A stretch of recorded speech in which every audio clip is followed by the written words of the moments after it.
Source of ancient Indian history অর্থাৎ প্রাচীন ভারতীয় ইতিহাসের উৎস। 1. মিলিন্দ পনহ ছিল একটি পালি গ্রন্থ। গৈরিক মৃৎপাত্রের নামকরণ করা হয়েছিল কোন জায়গায়? হস্তিনাপুরে। কোন শিলালিপিতে বলা হয়েছে যে মিহিরকুল ভগবান শিব ছাড়া অন্য কারো কাছে মাথা নত করেনি? তাকে দিয়ে যশোধর্মন তার চরণ বন্দনা করিয়েছিলেন। এই ঘটনাটি জানা যায় মান্দাসর শিলালিপি থেকে। স্বর্গ, প্রতিসর্গ, বংশ, মন্বন্তর এবং বংশানুচরিত প্রভৃতি তথ্য যে গ্রন্থ থেকে পাওয়া যায় সেই গ্রন্থটির নাম কি? সেই গ্রন্থটি হল পুরাণ। কোন শিলালিপি থেকে ভাগবত ধর্ম সম্পর্কে প্রাচীনতম সাক্ষ্য পাওয়া যায়? হেলিওডোরাসের বেশনগর শিলালিপি থেকে ভাগবত ধর্ম সম্বন্ধে প্রাচীনতম সাক্ষ্য পাওয়া যায়। ভারতে সর্বাধিক সংখ্যক তামার মুদ্রা জারি করেছিল ভারতে সর্বাধিক সংখ্যক তামার মুদ্রা জারি করেছিল কোন রাজবংশের শাসকেরা? কুষাণ রাজবংশের শাসকেরা। ভগবান বুদ্ধের সর্বপ্রথম অঙ্কন কোন শাসকের মুদ্রায় হয়েছিল? কুষাণ রাজ কনিষ্ক। তার আমলে সর্বপ্রথম তার মুদ্রায় ভগবান বুদ্ধের চিত্র অঙ্কন করেন। যৌধেয়দের মুদ্রায় কোন দেবতার প্রতিকৃতি পাওয়া যায়? যৌধেয়দের মুদ্রায় ভগবান কার্তিক বা মুরুগনের মূর্তি বা প্রতিকৃতি পাওয়া যায়। বিক্রম সম্বত এবং শকাব্দ সম্বতের মধ্যে কত বছরের পার্থক্য রয়েছে? উত্তরটি হবে 135 বছর। শক যুগ শুরু হয়েছিল কত খ্রিস্টাব্দে? 78 খ্রিস্টাব্দে। গুপ্তাব্দ শুরু হয়েছিল কত খ্রিস্টাব্দে? 319 খ্রিস্টাব্দে।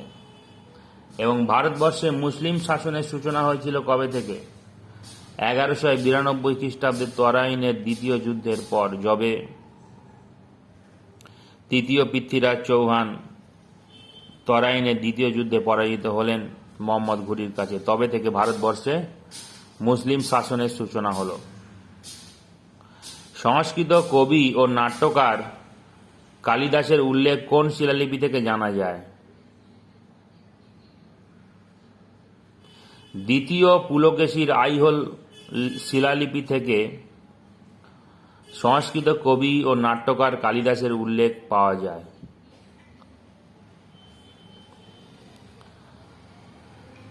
কোন চীনা পর্যটক চালুক্যদের রাজত্বকালে ভারত চীনা সম্পর্কের বর্ণনা দিয়েছেন? উত্তরটি হবে মাত্তালিন।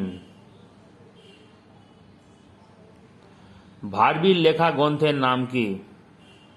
কীর্তার্জুনীয়ম, যেখানে ভগবান শিব কিরাতবেশী অর্থাৎ যিনি একজন কুঠারধারী কিরাতবেশী, আর অন্যদিকে অর্জুন, দুজনের মধ্যে যুদ্ধ হয়েছিল। ওই জন্য এই কাব্যের নাম কিরাতুর্জুনীয়ম, যেটি ভার্বি সংস্কৃতের বিখ্যাত কবি ভার্বি লিখেছেন। হর্ষবর্ধন নাগানন্দ নাটকটি লেখেন।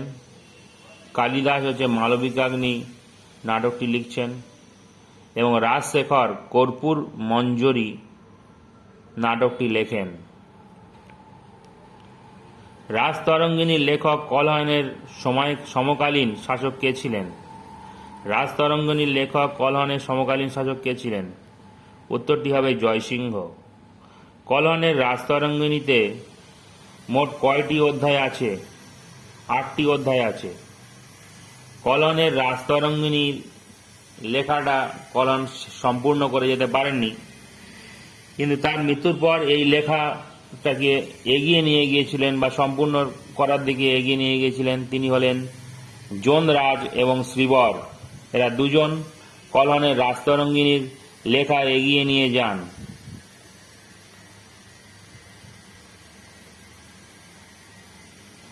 বিশাখ দত্ত লেখেন মুদ্রা রাক্ষস, অশ্ব ঘোষ লেখেন সৌন্দরানন্দ এবং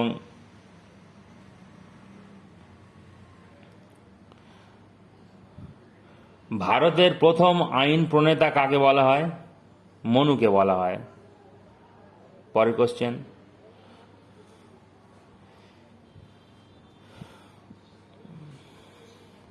লাইফ অব হিউয়েন সাং গ্রন্থটি কে লেখেন? হুই লি।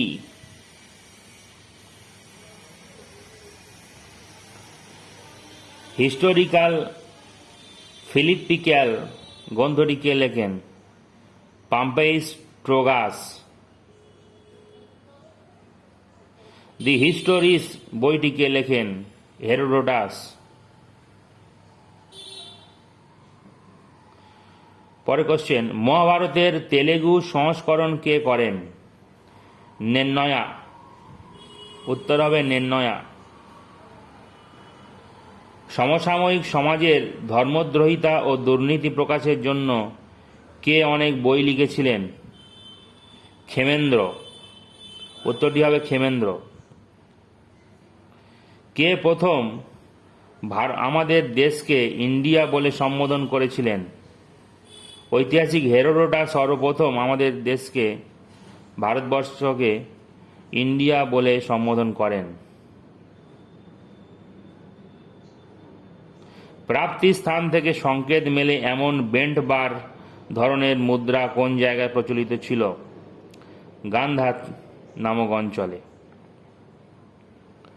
মনুস্মৃতি বা মনুস্মৃতির ওপর নিজের ভাষ্য লেখার জন্য কে বিখ্যাত ছিলেন? মনুস্মৃতির ওপর ভাষ্য লিখেছিলেন মেধাতিথি। কোন সম্প্রদায়ের মুদ্রার পিছনের দিকের প্রতীক সামনের দিকে অঙ্কিত রাজার নামের সাথে মিলে যায়?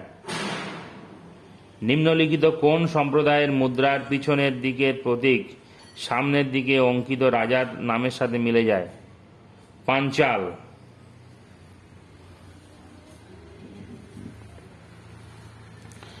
কাদের মুদ্রায় মন্দিরের আকৃতি উৎকীর্ণ হয়েছে? ঐদম্বর ও পাঞ্চালদের মুদ্রায় তাদের মন্দিরের আকৃতি উৎকীর্ণ হয়েছে। কোন শিলালিপিতে উল্লেখ করা হয়েছে যে পুষ্যমিত্র শুঙ্গ দুটি অশ্বমেধ যজ্ঞ করেছিলেন, অর্থাৎ আয়োজন করেছিলেন, অশ্বমেধ যজ্ঞের আয়োজন করেছিলেন পুষ্যমিত্র শুঙ্গ?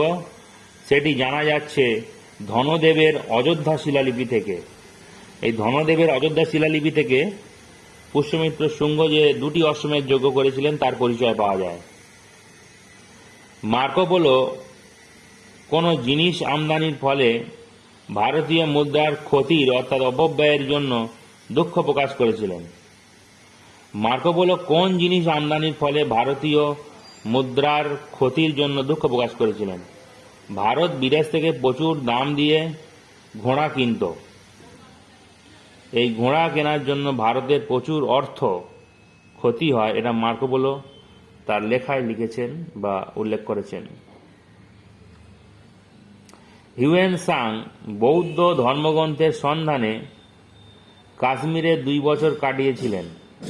সেই সময় কাশ্মীর ছিল বৌদ্ধ শিক্ষার একটি বিখ্যাত কেন্দ্র।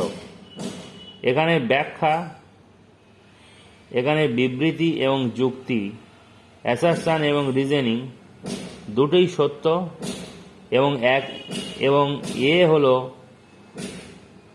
আর এর সঠিক ব্যাখ্যা। মার্কো পোলো 13 শতকের শেষের দিকে ভারতে ভ্রমণ করেছিলেন। উনি কোন দেশের মানুষ ছিলেন? মার্কো পোলো ইতালির মানুষ ছিলেন।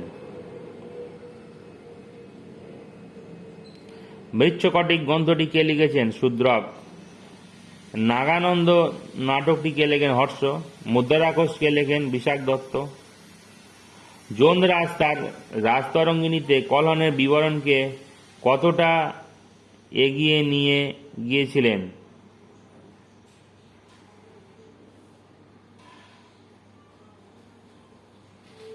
উত্তরটি হবে তিনি সুলতান জয়নুল আবেদিন, যিনি কাশ্মীরের রাজা ছিলেন। কাশ্মীরের রাজা জয়নুল আবেদিনের শাসনকাল পর্যন্ত তিনি রাজতরঙ্গিনীতে ঘটনা,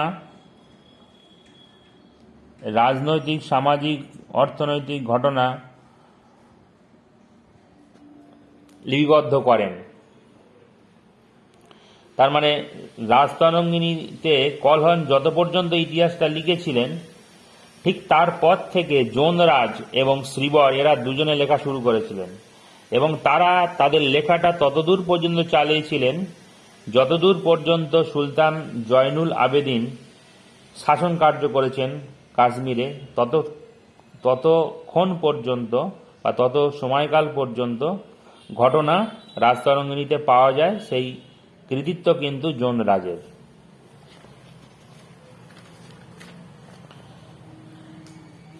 কে সর্বপ্রথম স্বর্ণমুদ্রা জারি করেছিলেন? কুষাণ রাজা ভীম কোচটিসেস, তিনি সর্বপ্রথম ভারতবর্ষে স্বর্ণমুদ্রা জারি করেন। চীনারা ভারতকে কি বলে ডাকত? ইনতু, YINTU, ইনতু।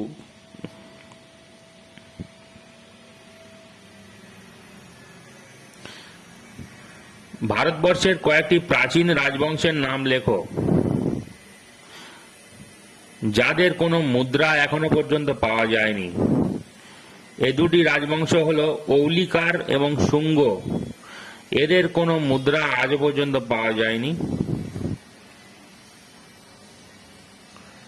নিম্নলিখিত কোন বংশের শাসকরা তাদের রৌপ্য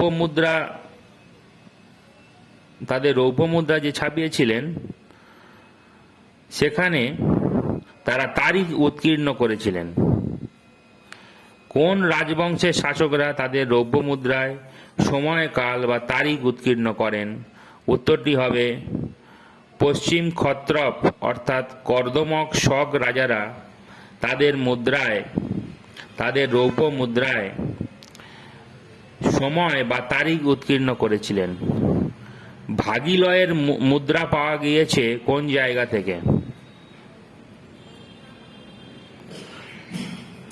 নর্মদা নদীর উপত্যকা অঞ্চল থেকে ভাগীলয়ের মুদ্রা পাওয়া গেছে। কোন শিলালিপিতে সর্বপ্রথম ভারতবর্ষ কথাটা উল্লিখিত হয়েছে? এই ভারতবর্ষের যে নাম ভারতবর্ষ, সেই উল্লেখ সর্বপ্রথম আমরা পাই হাতি গুম্ফা বা হস্তি গুম্ফা শিলালিপি থেকে। কোন শিলালিপিতে বলি, ভাগ, বৃষ্টি অর্থাৎ বেগার সোম ইত্যাদি 6 ধরনের করের কথা সর্বপ্রথম উল্লেখ করা হয়েছে? উত্তরটি হবে জুনাগড় শিলালিপি থেকে এই বলি, ভাগ, বৃষ্টি প্রভৃতি 6 ধরনের করের কথা উল্লেখ পাওয়া যায়। 40 নম্বর প্রশ্ন, পণের গড় ওজন কত? পণ হচ্ছে একটা মুদ্রা যার গড় ওজন প্রায় 56 গ্রেন। রামায়ণে মোট 6000 শ্লোক আছে।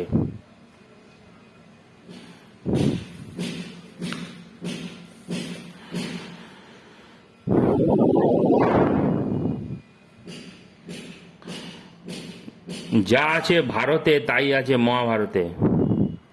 তাই মহাভারতকে অর্থশাস্ত্র, ধর্মশাস্ত্র, কামশাস্ত্র বলা হয়েছে। রজমনামা হচ্ছে মহাভারতের ফার্সি অনুবাদ।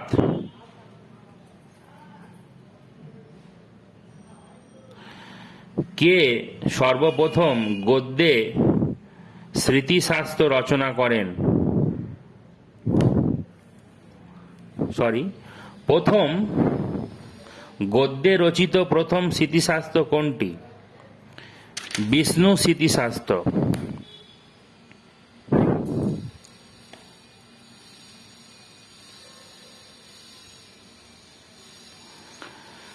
কল্পসূত্র কে লেখেন? ভদ্রবাহু। পরিশিষ্ট পার্বণ গ্রন্থটি লেখেন হেমচন্দ্র। ভদ্রবাহু চরিত্রকে লেখেন রত্ননন্দী। রত্নমালিকা গ্রন্থটিকে লেখেন অমোঘবর্ষ।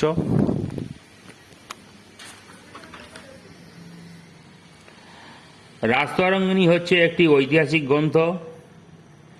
এই গ্রন্থটি দ্বাদশ শতাব্দীতে রচিত হয়েছিল। এই গ্রন্থটিতে মোট 8টি অধ্যায় ছিল বা তরঙ্গ, যাকে বলা হয়, অধ্যায়কে তরঙ্গ নামেও অভিহিত করা হয়, এবং এর মোট শ্লোক সংখ্যা ছিল 8000।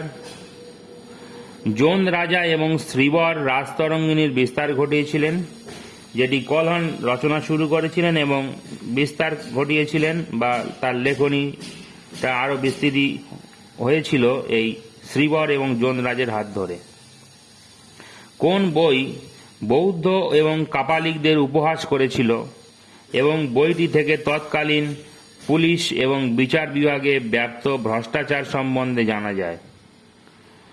বইটির নাম হচ্ছে মত্তবিলাস প্রহসন। এই বইটি থেকে কাপালিকদের সম্বন্ধে জানা যায় এবং হচ্ছে বৌদ্ধদের সম্বন্ধে জানা যায়, এবং এই বইটি থেকে তৎকালীন পুলিশ এবং বিচার বিভাগে ভ্রষ্টাচার সম্বন্ধে জানা যায়। কোন গ্রন্থে বিভিন্ন ধরনের নৌকা নির্মাণের উল্লেখ আছে? উত্তরটি হবে যুক্তিকল্পতরু। কোন যাত্রী বলেছেন ভারতের প্রতিটি কোণে ইতিহাস লেখার জন্য ইতিহাসবিদদের নিয়োগ করা হয়েছিল? এই তথ্যটি দিয়েছেন চীনা পর্যটক হিউয়েন সাং। হিউয়েন সাং লিখিত গ্রন্থের নাম কি? সি ইউ কি। ফাহিয়েন লিখিত গ্রন্থের নাম ফো কুও কিং। স্কাসমাস গ্রন্থটি কে লেখেন? Christian Topography. সর্বপ্রথম মৈত্রেয় বুদ্ধের অঙ্কন কার মুদ্রায় পাওয়া যায়? প্রথম কনিষ্কের মুদ্রায় পাওয়া যায়। কোন পরিব্রাজক তার পূর্বের 56 জন বৌদ্ধ ভিক্ষুর বর্ণনা দিয়েছেন? এটি হল ইৎসিং, পর্যটক ইৎসিং। কোন যাত্রী মিহির ভোজকে আরবদের অর্থাৎ ইসলামের বড় শত্রু বলে অভিহিত করেছেন? ঐতিহাসিক সুলেমান, যিনি মিহির ভোজকে আরবদের শত্রু বলে উল্লেখ করেছেন। আরব যাত্রীরা কোন শাসকদের বিশ্বের 4 জন মহান শাসকদের সাথে তুলনা করেছেন? রাষ্ট্রকূট রাজবংশের শাসকদেরকে আরব যাত্রীরা বিশ্বের 4 জন মহান শাসকদের সঙ্গে তুলনা করেছেন। Sacred book of East series, sacred books of East series গ্রন্থটির লেখক হলেন Max Muller. Early history of India গ্রন্থটি লিখছেন কে? স্মিথ।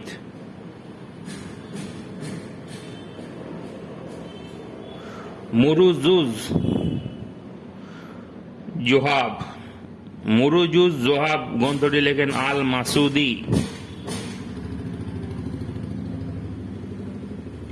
শিলালিপির অধ্যয়নকে বলা হয় এপিগ্রাফি। প্রাচীন তারিখের অধ্যয়নকে বলা হয় প্যালিওগ্রাফি। মুদ্রার অধ্যয়নকে বলা হয় নিউমিসম্যাটিক্স। ভারতীয় মুদ্রাশাস্ত্রের জনককে? জেমস প্রিন্সেপ হলেন ভারতীয় মুদ্রাশাস্ত্রের জনক। এগুলি সমস্ত তথ্যগুলিই সত্য।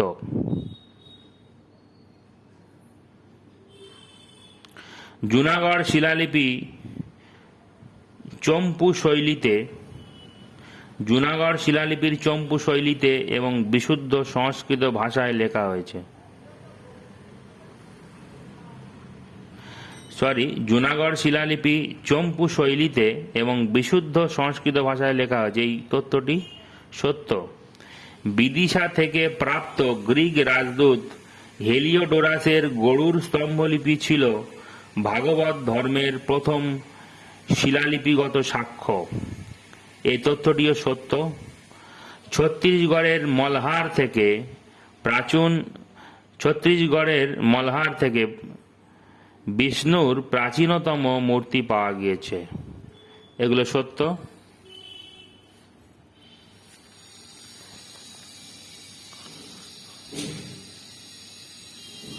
অশোকের শিলালিপি কে লেখেন?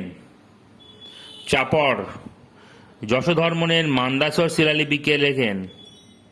বসুল। কুমারগুপ্তের মান্দাসর শিলালিপি কে লেখেন? বটস্তত্ত্বী।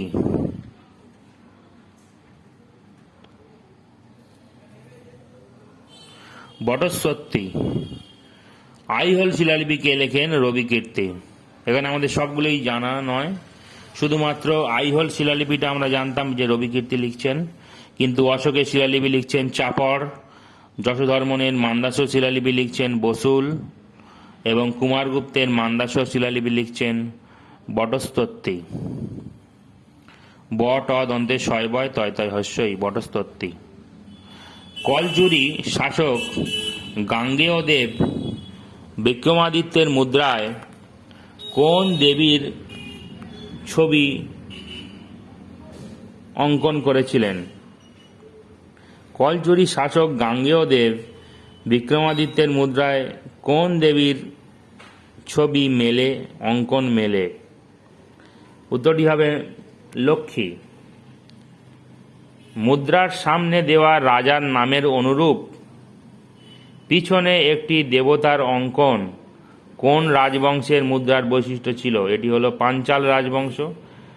মুদ্রার সামনে রাজার নাম এবং পিছনে ভগবানের ছবি বা দেবতার ছবি বা প্রতিকৃতি অঙ্কিত বা উৎকীর্ণ থাকত।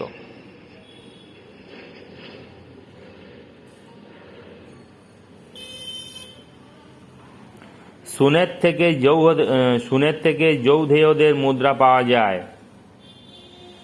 চৌহান রানী সমল্ল দেবীর রৌপ্য মুদ্রা আবিষ্কৃত হয়েছিল। এটি দুটো ঘটনাই সত্য।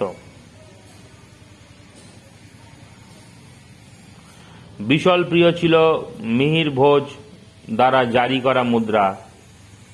এটি মিথ্যা।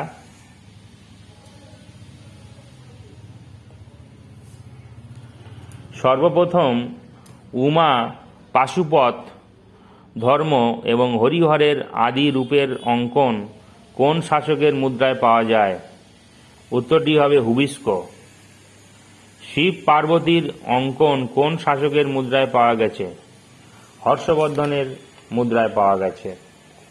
শিব পার্বতীর মূর্তি উৎকীর্ণ অবস্থায় হর্ষবর্ধনের মুদ্রায় পাওয়া গেছে। কোন শাসকের মুদ্রায় সবচেয়ে বেশি হিন্দু দেবী এবং দেবতাদের চিত্র পাওয়া গেছে? উত্তরটি হবে হুবিস্ক। ভারতে কোন যুগের সবচেয়ে বেশি মুদ্রা পাওয়া যায়? মৌর্যোত্তর যুগের সবচেয়ে বেশি মুদ্রা পাওয়া যায় ভারতে। ভারতের প্রাচীনতম আহত মুদ্রা কোন ধাতু দিয়ে তৈরি? বেশিরভাগই রূপা এবং তামা দিয়ে তৈরি। কনিষ্কের মুদ্রায় আর্দাক্ষ দেবীর অঙ্কন আছে।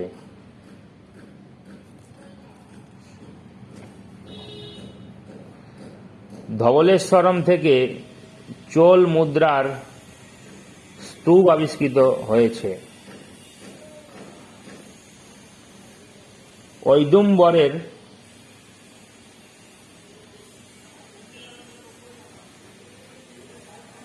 ঐদুম্বরদের মুদ্রায় রাজা এবং জন শব্দ দুটি একসাথে উল্লেখ আছে। এগাথোক্লিসের মুদ্রায় কৃষ্ণ এবং বলরামের চিত্র অঙ্কিত আছে। এগাথোক্লিসের মুদ্রায় কৃষ্ণ এবং বলরামের চিত্র অঙ্কিত আছে। সমস্ত তথ্যগুলি সত্য। এই তথ্যগুলি আমরা উপিন্দর সিং এর বই a history of ancient and early medieval India বই থেকে পাব। সিসার মুদ্রা জারি করেছিলেন কোন শাসকেরা? সাতবাহন শাসকেরা এবং ইন্দ্র গ্রিক শাসকেরা। ইন্দ্র গ্রিক শাসক স্ট্র্যাটো দ্বিতীয়, তিনি সিসার মুদ্রা জারি করেছিলেন। নিচের কোনটি বাস্তুশাস্ত্র সম্পর্কিত পুস্তক নয়? বাস্তুশাস্ত্র সম্পর্কিত পুস্তকগুলির নাম হচ্ছে মানসার, সমরাঙ্গ সূত্রধর এবং ময়মত, কিন্তু মহাবস্তু এটি বাস্তুশাস্ত্র সম্পর্কিত পুস্তক নয়। নিচের কোনটিকে প্রত্নতত্ত্বের বর্ণমালা বলা হয়?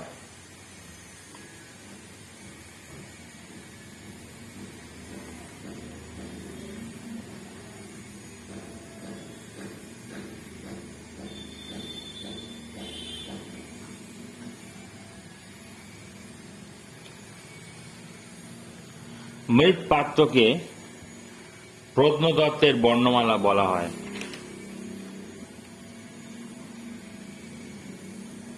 চিত্রিত ধূসর মৃৎপাত্র দ্বিতীয় নগরায়নের সাথে সম্পর্কিত মৃৎপাত্র। এটি ভুল তথ্য। NBPW মৃৎপাত্র লৌহযুগীয় মৃৎপাত্র, এটি ভুল। দাধেরি পাঞ্জাবের একটি জায়গা যেখান থেকে চিত্রিত ধূসর মৃৎপাত্র পাওয়া গিয়েছে, এটি সত্য। সমস্ত মৃৎপাত্রের মধ্যে শ্রেষ্ঠ হল NBPW, এটি সত্য। চাও জো কুয়ার যাত্রা বিবরণ নিচের কোন রাজবংশ সম্পর্কে তথ্য দেয়? চোল রাজবংশ সম্বন্ধে তথ্য দেয়। চাও জো কুয়ার যাত্রা বিবরণ চোল রাজবংশের সম্বন্ধে তথ্য দেয়।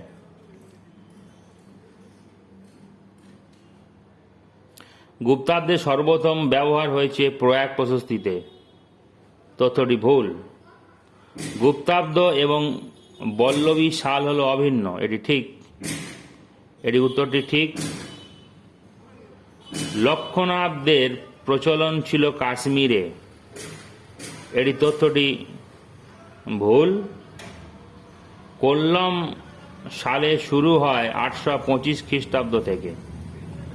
কোল্লাম যে সম্বত, ককার লয় মক, কোল্লম সম্বত বা সালের শুরু হয়েছিল 825 খ্রিস্টাব্দে, এটি সঠিক।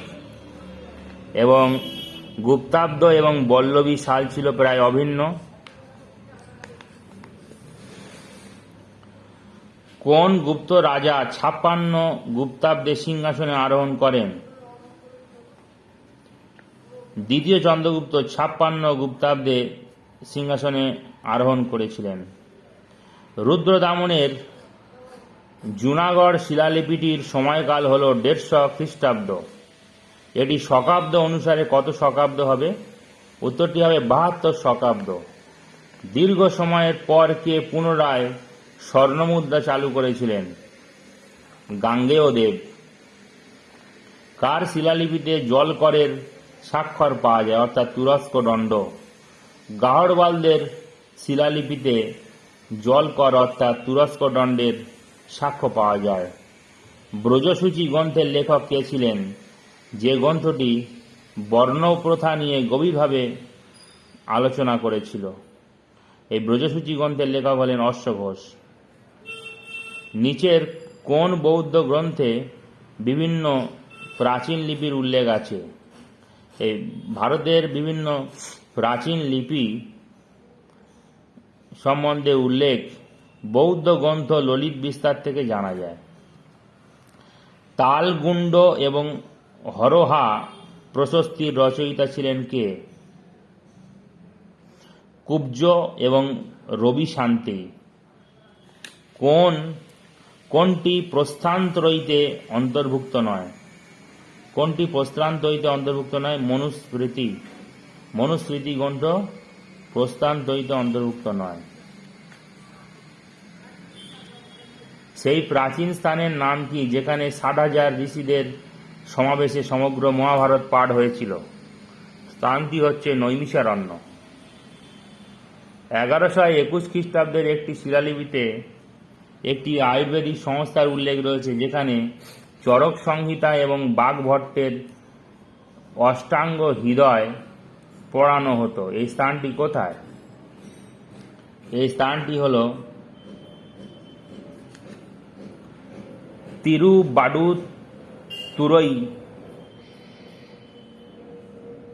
তিরুবাডুতুরই।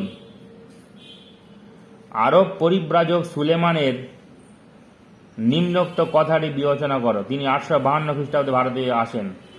তার রাজত্ব একটি জিহ্বার আকৃতির মতো। সেই রাজার বিশাল সৈন্যবাহিনী ছিল, অশ্বারোহী বাহিনী ছিল অনন্য, এবং সে আরবদের শত্রু ছিল। ভারতীয় উপমহাদেশে সেটি ছাড়া আর কোনো রাজ্য নেই যেটা দস্যুদের দ্বারা এত সুরক্ষিত। সুলেমানের উপরোক্ত কথাটি কোন রাজবংশের সাথে সম্পর্কিত? প্রতিহার রাজবংশের সঙ্গে সম্পর্কিত। আলেকজান্ডার কানিংহাম প্রাচীন ভারতীয় অবস্থান জানার জন্য কার যাত্রার বর্ণনার উপর ভিত্তি করে তিনি খনন কার্য শুরু করেন বা তার কাজ শুরু করেন?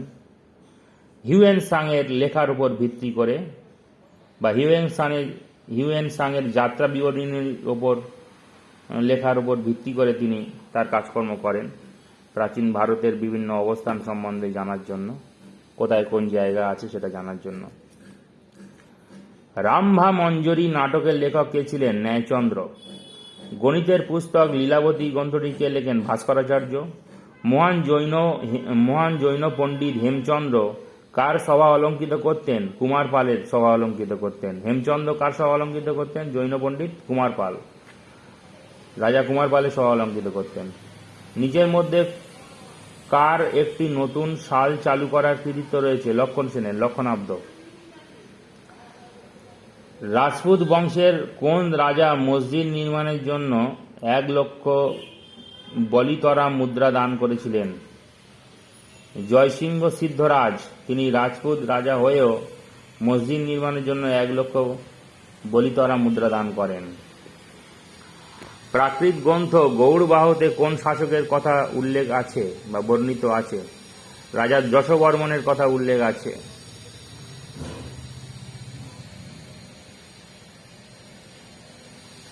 রানী রুদ্রমা দেবী কোন বংশের সাথে সম্পর্কিত ছিলেন? তিনি ওয়ারঙ্গলের কাকাতীয় রাজবংশের সঙ্গে সম্পর্কিত ছিলেন রানী রুদ্রমা দেবী।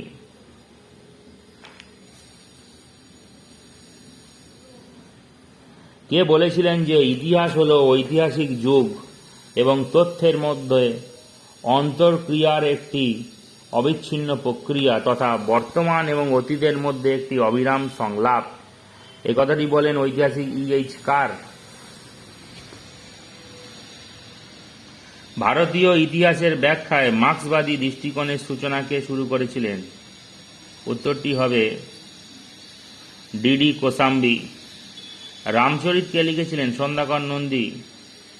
দ্য আরিয়ান ডিকে এবং শূদ্রাস ইন অ্যানসিয়েন্ট ইন্ডিয়া গ্রন্থটি কে লেখেন?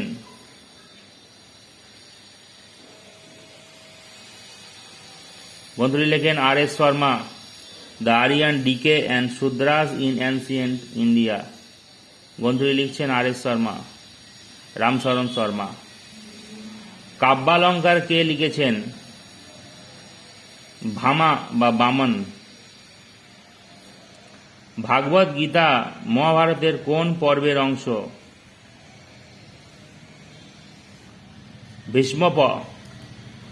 ভীষ্মপ পর্বের অংশ হচ্ছে ভাগবত গীতা। ভাগবত গীতা হলো মহাভারতের ভীষ্মপ পর্বের অংশ। কোন শিলালিপিতে হর্ষের গজসেনার উল্লেখ আছে? আইহোল শিলালিপিতে হর্ষের গজসেনার উল্লেখ আছে। দ্বিতীয় পুলকেশীর আইহোল শিলালিপি কোথায় অবস্থিত? কর্ণাটকে। নিচের কোন ধর্মশাস্ত্রকার গাহড়বাল রাজা গোবিন্দচন্দ্রের মন্ত্রী ছিলেন? লক্ষ্মীধর। এই ধর্মশাস্ত্রকার গাহড়বাল রাজা গোবিন্দচন্দ্রের মন্ত্রী ছিলেন। The wonder that was India বইটিকে লেখেন এল ব্যাসাম। অদ্ভুত ভারত বা the wonder that was India এই গ্রন্থটি লিখলেন এল ব্যাসাম।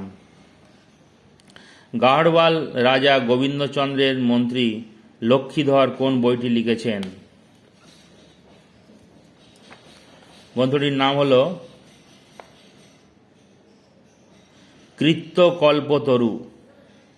গাহড়বাল রাজা গোবিন্দচন্দ্রের মন্ত্রী লক্ষ্মীধর কৃত্যকল্পতরু গ্রন্থটি লেখেন। মুরুজ উল জাহাব গ্রন্থটির লেখককে আল মাসুদি। চক্রধারী বিষ্ণুর আকৃতি কোথায় খোদাই করা আছে? দ্বিতীয় চন্দ্রগুপ্তের মুদ্রায় চক্রধারী বিষ্ণুর আকৃতি খোদাই করা আছে। মান্দাসর প্রশস্তি কে রচনা করেন? বৎসভট্টি।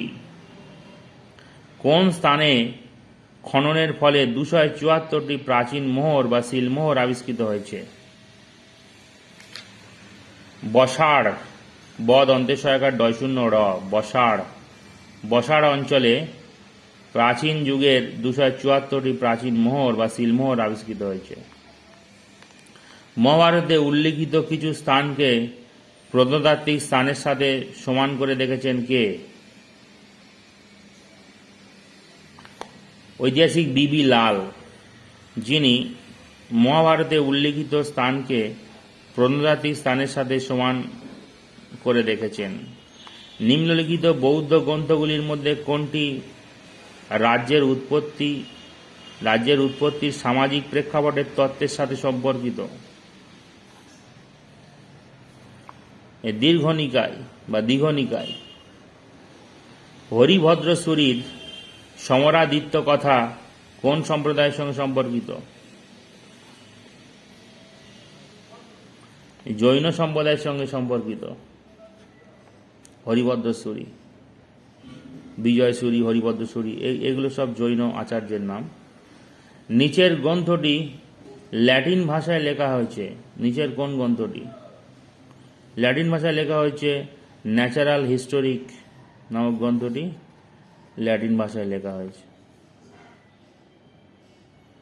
সংস্কৃত পুরাণ এবং ভগবদ গীতা অধ্যয়নকারী প্রথম মুসলিম কে ছিলেন? আল বেরুনি। হিউয়েন-সাং কয়টি অশোক স্তম্ভের কথা উল্লেখ করেছেন? 15টি অশোক স্তম্ভের কথা উল্লেখ করেছেন। দক্ষিণ ভারতের কোন রাজবংশ দাবি করেছিল যে তাদের পূর্বপুরুষরা অযোধ্যায় শাসন করতেন? কল্যাণী চালুক্য